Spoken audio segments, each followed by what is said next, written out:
Radhe Krishna everyone.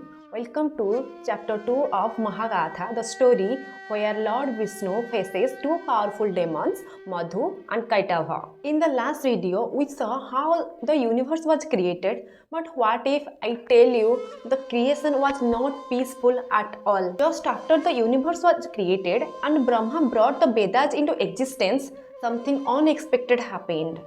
From the earwax of Lord Vishnu, two powerful beings were born, Madhu and Kaitabha.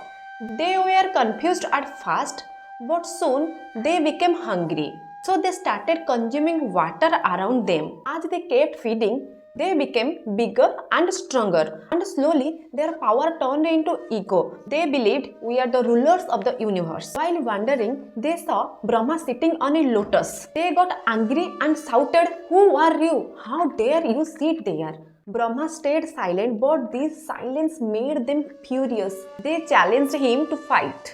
In their arrogance, they attacked Brahma and stole the Vedas and hid them deep inside the ocean. Brahma knew he would not defeat them, so he prayed to Lord Vishnu. But Lord Vishnu was in deep sleep.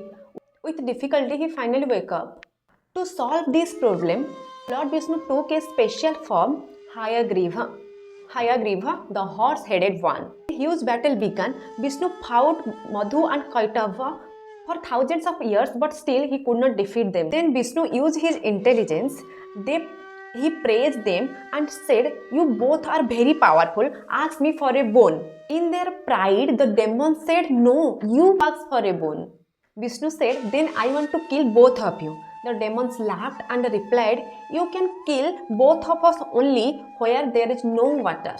At that time, everything was covered in water. So Vishnu grew huge and lifted them onto his thighs above the water and killed both of them. Their bodies broke into pieces and became the part of earth.